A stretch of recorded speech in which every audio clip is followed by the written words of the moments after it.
Hello friends, circle of education welcomes you. History of English literature की series में हम metaphysical poets and poetry कर चुके हैं। आज की इस वीडियो में हम कैरोलिन एज करने वाले हैं। कैरोलिन एज जो कि जिसका ड्यूरेशन है 1625 से 49 तक का। तो चलिए आज की वीडियो शुरू करते हैं। और अगर आपको वीडियो पसंद आ रही है, नोट्स समझ आ रहे हैं, तो प्लीज़ वीडियो को लाइक करिए और अपने व्यूज़ जो है कमेंट सेक्शन में ज़रूर बताइए। तो कैरोलिन एज का नाम कैरोलिन एज कैसे पड़ा, पहले हम वो देखते हैं। So this age is named after Charles one. Charles one जो थे वो जेम्स वन के सन थे, and like his father he also ruled England, Ireland and Scotland. So इन्होंने जो रूल किया था 1625 से 49 तक इनका रूल रहा है। और कैरोलिन कैसे पड़ा, क्योंकि Caroline is derived from the word Carolus, और कैरोलस जो है लैटिन वर्जन ऑफ चार्ल्स है। तो इस तरीके से इस एज का नाम जो है वो कैरोलिन एज पड़ा। इसी एज में जो है हमको प्यूरिटन एज देखने को मिलती है, क्योंकि प्यूरिटन एज शुरू हो जाती है 1625 से 1660 तक। और इस एज को, कैरोलिन एज को, एज ऑफ मिल्टन भी बोला जाता है। आइए अब इस एज की और चीज़ें हम देखते हैं। चार्ल्स वन, जैसा कि हमने बताया, इस एज को रूल करते हैं। तो चार्ल्स वन जो है पहले ऐसे किंग होते हैं इंग्लैंड के जिनको क्राउड के सामने, मतलब लोगों के सामने ही उनको बिहेडेड किया जाता है। उन लोगों के सामने ही उनको मार दिया जाता है। ऐसा क्यों होता है? क्योंकि वो बहुत ज़्यादा शॉर्ट टेम्पर्ड होते हैं, लैक ऑफ वाइसेस हमें देखने को मिलता है, उनके पास एक्सपीरियंस इतना नहीं था जितना उनके फादर के पास था। देखो रीज़न क्या थे ना, इनको अभी हम आराम से डिस्कस करते हैं। तो फैक्टर्स क्या थे जिसकी वजह से ये मर्डर हुआ। रिलीजियस फैक्टर हम सबसे पहले कह सकते हैं, क्योंकि प्रोटेस्टेंट एंड कैथोलिक्स में हमेशा जो है वहाँ पे देखने को मिलती है डिस्टर्बेंस। तो जो रूलर्स थे वो प्रोटेस्टेंट थे, लेकिन वो तो जेम्स वन भी थे, लेकिन उन्होंने बहुत सक्सेसफुली जो है वो रूल किया। क्यों? क्योंकि जो जेम्स वन थे वो बहुत एक्सपीरियंस थे, कॉमन टच में रहते थे। बेशक वो जो है प्रोटेस्टेंट थे, बट वो मैनिपुलेटिव थे, रिलीजियस मैटर को कैसे हैंडल करना है वो बहुत अच्छे से जानते थे। ठीक है, क्लेवर थे, एक्सपीरियंस थे, उनको पता था रिलीजियस मैटर बहुत सेंसिटिव होते हैं तो उनको कैसे डील करना है। बट ये सारी चीज़ें जो थी ये चार्ल्स में मिसिंग थी। Although divine right of king जो है वो जेम्स वन ही लेकर आए थे। उसके अंडर क्या था कि किंग जो है वो इक्विवेलेंट टू गॉड होगा, उसकी विश ही जो है वो कमांड होगी, और जो किंग है वो आंसरेबल नहीं होगा। तो उन्होंने वो चीज़ लाए, वो थे, उन्होंने ढंग से उसको फॉलो भी किया, मैनिपुलेटिव तरीके से, क्लेवर थे। बट चार्ल्स जो है ये जो है उसको इस तरीके से फॉलो नहीं कर पाए। ये हमेशा इनकी डिसएग्रीमेंट देखने को मिली है पार्लियामेंट के साथ। ये एब्सोल्यूट मोनार्की में बिलीव करते थे, और ये जो था ये इनके प्राउड में चेंज होता चला गया। पार्लियामेंट के साथ इनकी बनती नहीं थी, और ये किसी भी चीज़ को लेकर के आंसरेबल नहीं मानते थे खुद को, क्योंकि ये डिवाइन राइट ऑफ किंग में बिलीव करते थे। इन्होंने हैवी टैक्स लगा दिए लोगों के ऊपर, अनसक्सेसफुल किंग रहे इंग्लैंड, स्कॉटलैंड, आयरलैंड के। तो उससे क्या हुआ, सिविल वॉर हो गई। ठीक है, इंग्लिश सिविल वॉर हुई, जो कि कब हुई, 1642 से 1651 के ड्यूरिंग, इन बिटवीन। तो ये जब सिविल वॉर हुई तो दो पार्ट में डिवाइड हो गई थी वहाँ। एक तरफ थे राउंड हेड्स जो कि पार्लियामेंट के लोगों को बोला जाता है, और दूसरे थे कैवेलियर्स। ठीक है, तो जो पार्लियामेंट को सपोर्ट करते थे, मतलब वो चाहते थे रिपब्लिक गवर्नमेंट आए, उनको राउंड हेड्स बोला गया। और जो रॉयलिस्ट को यानी मोनार्की को, किंग को सपोर्ट करते थे, उनको कैवेलियर्स बोला गया। तो इंग्लिश सिविल वॉर जो है in between round heads and Cavaliers थी। तो राउंड हेड्स में क्या होता है कि पार्लियामेंट को सपोर्ट करते हैं, और इसमें ज़्यादातर जो लोग होते हैं वो प्यूरिटन्स होते हैं, और कैवेलियर्स जो होते हैं वो किंग को सपोर्ट करते हैं। इसी बीच क्या होता है, थिएटर जो है वो ऑफिशियली क्लोज हो जाते हैं 1642 में, और 1643 में लाइसेंसिंग ऑर्डर ऑफ प्रिंटिंग भी पास हो जाता है। तो जो सिविल वॉर चल रही होती है कैवेलियर्स और राउंड हेड के बीच में, कैवेलियर्स जो है वो हार जाते हैं। Cavaliers were defeated and king was caught and publicly beheaded on 30 जनवरी 1649। इसमें क्या होता है, फिर अब कैवेलियर्स हार गए तो राउंड हेड्स जो है, जो पार्लियामेंट है वो जीत जाती है, parliament become victorious. So his death mark the dissolution of monarchy for the time being. तो उस वक्त के लिए क्या होता है कि जो मोनार्की है, जो एब्सोल्यूट पावर मोनार्की किंग है, ये जो है सिस्टम हट जाता है और पार्लियामेंट का रूल आता है। फिर इसमें ही ये होता है कि इंग्लिश कॉलोनीज़ जो होती है वो एक्सपेंड करने लगती हैं। और पार्लियामेंट के उस वक्त के जो लीडर होते हैं सबसे बड़े, वो ओलिवर क्रॉमवेल होते हैं। So Oliver Cromwell emerged as a puritan leader and came to power in 1649। तो किंग की तरह ही इनके पास भी सारी पावर होती है, खाली बस नाम बदल गया है, पोस्ट का नाम चेंज हो गया है। ये भी इंग्लैंड, आयरलैंड, स्कॉटलैंड में रूल करते हैं। और अगर इस पीरियड के लिटरेचर की बात करें तो जो मेटाफिजिकल पोएट्स थे, John Donne, Herbert, Henry Vaughan, Andrew Marvell, ये सब जो है अपनी राइटिंग कंटिन्यू रखते हैं इस एज में भी। तो मेटाफिजिकल पोएट्स जो हैं और उनके वर्क जो है हमें कैरोलिन एज में भी देखने को मिलते हैं। और दूसरा जो ग्रुप दिखा हमें पोइट्री का, तो मेटाफिजिकल पोएट्स दिख गया और दूसरा आएगा कैवेलियर पोएट्स।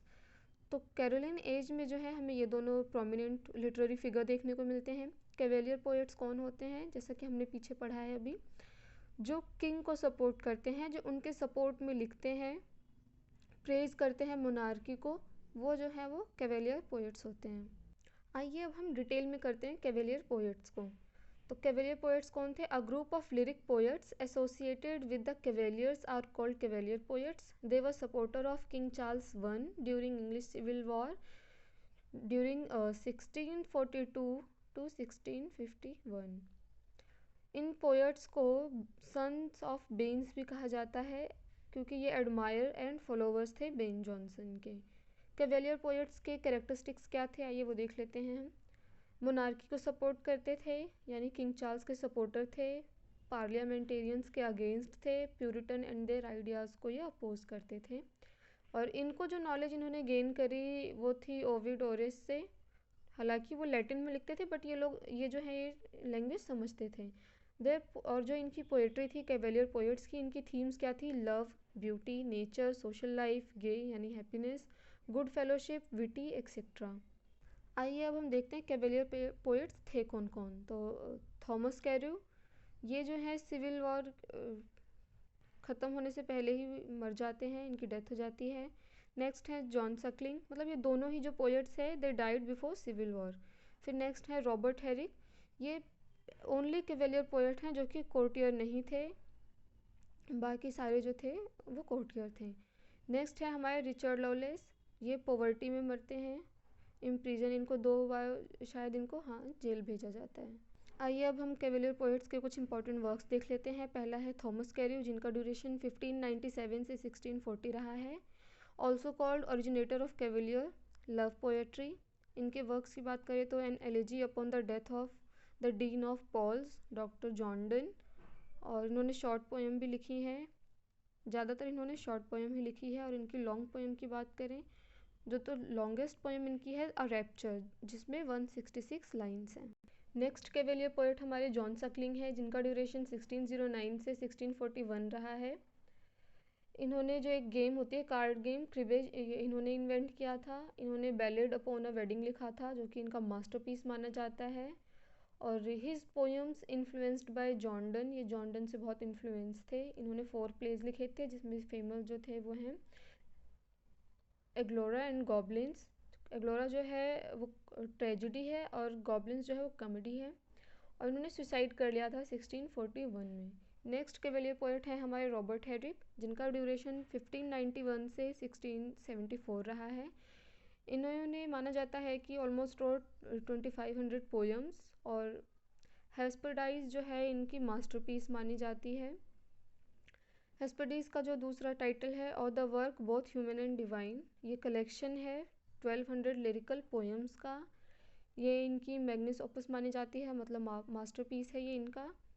इस पोएम में जो है हमें कार्पेडियम देखने को मिलता है। कार्पेडियम क्या होता है? एक लैटिन वर्ड है, फ्रेज है, ठीक है, जो कि लिया गया है होरेस के ओड्स से, और इसका मतलब क्या होता है? सेज द डे, मतलब ये है कि छोटी सी लाइफ है, जितना आप जी सकते हो, खुश रह सकते हो, रहो। World is beautiful, love is splendid, life is short and we must utilize this short time to make most of it, कि जितना टाइम है उसको अच्छे से इंजॉय करो, जियो।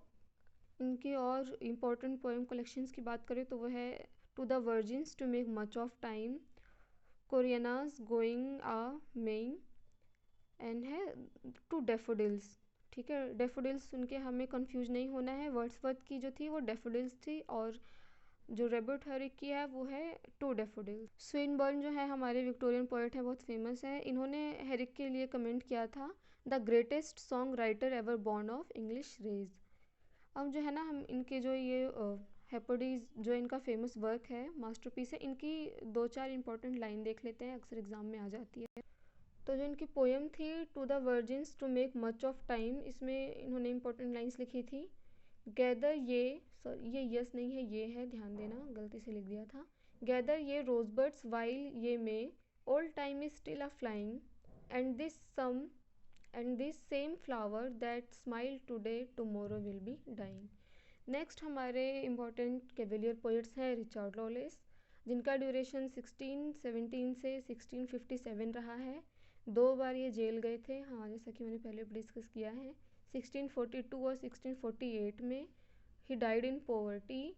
और इनके जो फेमस वर्क हैं उनमें पहला है टू एल्थिया फ्रॉम प्रिजन, जब ये फर्स्ट टाइम जेल में जाते हैं 1642 में, तब लिखते हैं। और इनका इम्पोर्टेंट लाइन जो है इसमें वो है, stone walls do not make a prison, sorry, stone walls do not a prison make, nor iron bars a cage. फिर 1648 में दोबारा प्रिजन जाते हैं और फिर ये लिखते हैं to Lucasta going to the wars. तो लुकास्टा जो है इनकी कलेक्शन ऑफ पोएट्री है, और इसमें टू लुकास्टा में इन्होंने लिखा है a man saying goodbye to his lover before heading to a war. Friends, ये थे हमारे कैवेलियर पोएट्स। अब जो कैरोलिन एज जो है, अब इसी में है हम प्रोज राइटर्स भी कैरोलिन एज के कौन थे वो कर लेते हैं। हालांकि वीडियो थोड़ी सी लंबी हो जाएगी, पर पेशेंस बनाए रखिएगा। इस सिंगल वीडियो में हमने कैरोलिन एज का पॉलिटिकल बैकग्राउंड भी देख लिया, कैवेलियर पोएट्स भी देख लिया, और ये लास्ट जो है प्रोज राइटर्स भी देख लेते हैं। तो पहले जो प्रोज राइटर हैं कैरोलिन एज के फेमस, रॉबर्ट बर्टन है, जिनका ड्यूरेशन 1577 से 1640 रहा है। ये जो थे ये फेमस थे अपने एनाटॉमी ऑफ मेलैंकोली के लिए, जो कि 1621 में आया था। एनाटॉमी का मतलब होता है स्ट्रक्चर और मेलैंकोली का मतलब होता है डिप्रेशन। तो इसमें इन्होंने जो है बताया था डिप्रेशन क्या होता है, कैसे डील करना है, इसके कॉजेज़ क्या हैं। इसका फुल टाइटल एक बार हम देख लेते हैं। The anatomy of melancholy, what it is with all the kinds, causes, symptoms, prognostics and several cures to it।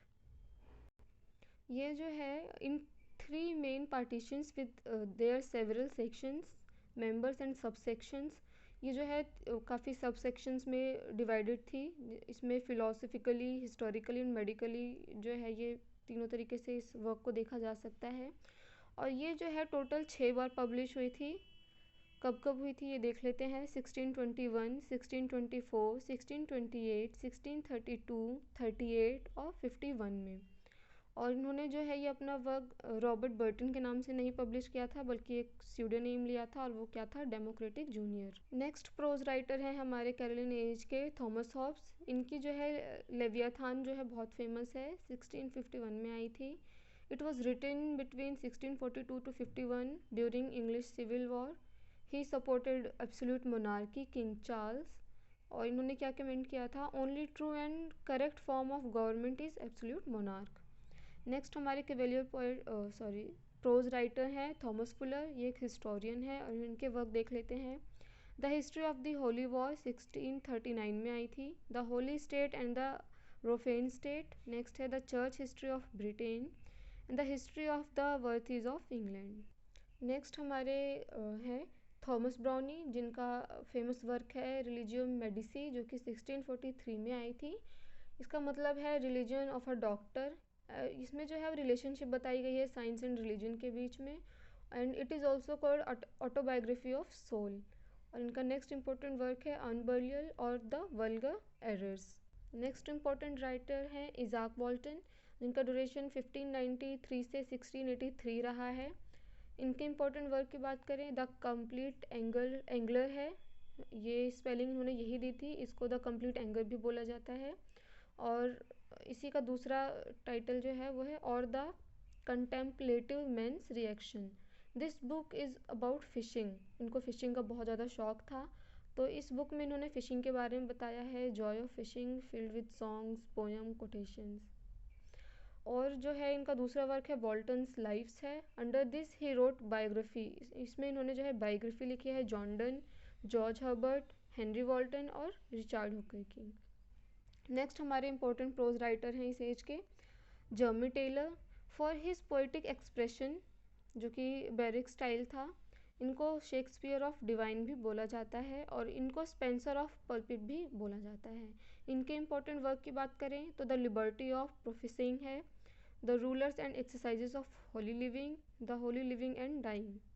Next important prose writer हैं हमारे कैरोलिन एज के, वो हैं जॉन मिल्टन। इस एज में जो है हम सिर्फ इनके प्रोज वर्क को डिस्कस करेंगे। So in 1641 and 2 he wrote reformation of church of England. इन्होंने जो है इंग्लैंड के चर्च वगैरह जो थे उनमें क्या रिफॉर्मेशन होनी चाहिए, इस पे इन्होंने बहुत वर्क लिखे थे, जिनमें से ये कुछ हैं। ऑफ रिफॉर्मेशन 1641 में आया था। एनिमेट वर्जन जो कि 1641 में ये भी आया था। ऑफ प्रिलैक्टिकल एपिसोपेसी जो कि 1641 में आया था। And the next one is the reason of church government जो कि 1642 में आया था। इन सब में जो है इन्होंने रिफॉर्मेशन ऑफ चर्च की बात कही थी।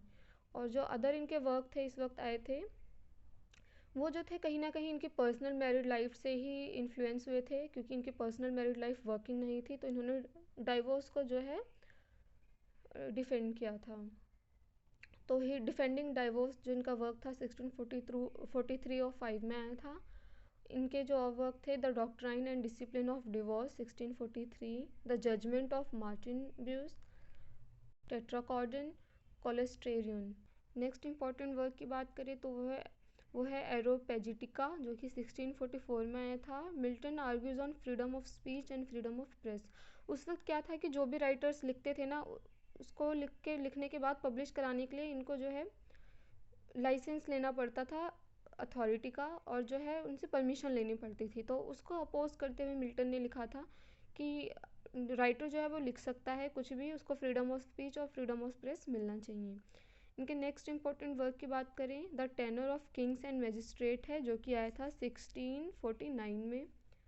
ये जो है रिपब्लिकन गवर्नमेंट को सपोर्ट करते हैं, मतलब कि जब पार्लियामेंट आ गई थी ना रूल में, ये उनको सपोर्ट करते हैं। और ये जस्टिफाई करते हैं किंग चार्ल्स की डेथ को, जो उनको पार्लियामेंट ने जो है उनको मार दिया था, तो ये उसको सपोर्ट करते हैं। तो आज की इस वीडियो में हमने पूरी तरीके से कैरोलिन एज कवर कर लिया है, जिसमें हमने कैरोलिन एज में पॉलिटिकल स्टेबिलिटी कैसी थी नहीं थी, कैवलियर पोएट्स कौन थे, और प्रोज राइटर इस एज में कौन कौन थे। अगर आपको वीडियो पसंद आई है तो प्लीज़ लाइक करना, और नेक्स्ट वीडियो में जो है हम कॉमनवेल्थ एज करेंगे। Thanks for watching this video.